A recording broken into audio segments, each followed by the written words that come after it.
Hey, what's up YouTube? Welcome to another video here at EV Logic. Today we're going to be covering the top 5 cheapest electric cars that you can buy here in the UK as of March 2022. Now the prices mentioned are inclusive of the government grant, which at the moment, as of time of filming, is a £1,500 grant. Let's go!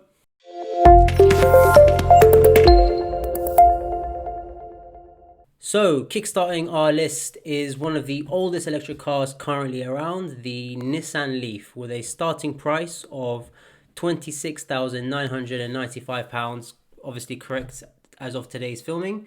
And remember, this is inclusive of the £1,500 government grant.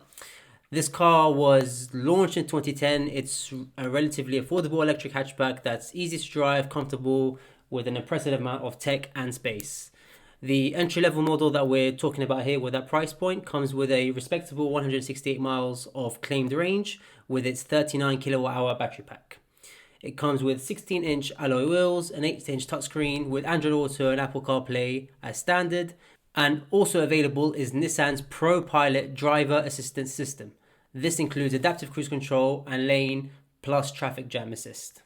We take a sizable drop to number 4, bringing us the Volkswagen e-up with a starting price of £22,865 as of today. Now this is a small city car that's got a smart interior and solid residual values, if that's something that's important to you. The controls are light, visibility is great thanks to its boxy shape that you can see here and big windows. Performance is also adequate, so you can get to 0 to 60 in around about 11.9 seconds, so it's under 12 seconds, so it's not too bad. It is nippy around town. And the claimed maximum range is 159 miles with its 36.6 kilowatt-hour battery pack. I think considering the price, that's a respectable amount of range. Dropping just under £22,000 is our number 3, which is the Fiat 500. So this has been around since its reinvention in 2007 and it's become probably one of the best city cars that you can buy. And now we have this third generation, which is the electric version. The low range model that we're starting off with will bring you 115 miles of claimed range on a single charge. And it's got a modest 23.7 kilowatt hour battery pack. You can also get a larger 42 kilowatt hour battery that gives you 199 miles of range for a small increase in price.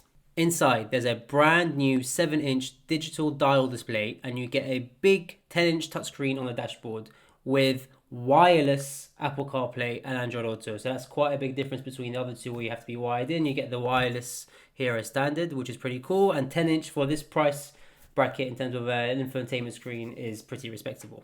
Coming in here at number 2 is the Smart EQ forfour with a price of £20,795. Now really this is only built for in-town driving. It comes with a small 17 kilowatt hour battery pack, meaning that you get a humble 78 miles of official range. Probably in colder temperatures, that's going to be down to around 60.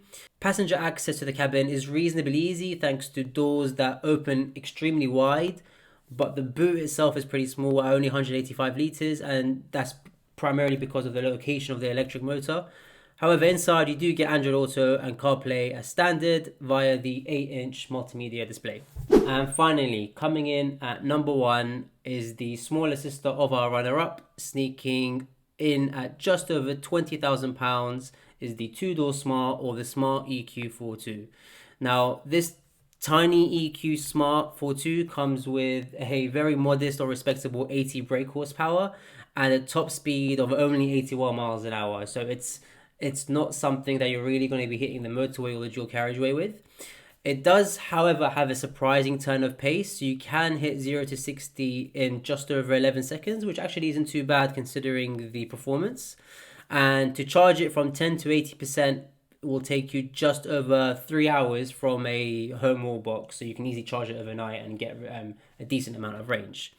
It has the same battery pack as its slightly larger sibling that we just mentioned, but because it's smaller, range creeps up a little bit to 81 miles. So if you're feeling really adventurous and you want to stand out, there's even a convertible version that you can opt for. I must admit, a few years ago, I did used to personally have a smart 2-door Smart myself. It was a petrol vehicle, only when I lived in the city, and they are surprisingly fun to drive, especially when you can park it sideways. So if you do want to be stand out a little bit different, it's the cheapest electric car you can buy. You still get, and you live in a town, so you can still get a moderate range of around 81 miles. Probably real world driving, probably looking at about 70 miles. So it's not too bad. Thanks for watching again, YouTube. Please remember to give this video a like and subscribe if you haven't already. And leave your comments down below for any future suggestions of any specific electric or EV content that you would like to see. Thanks and peace out.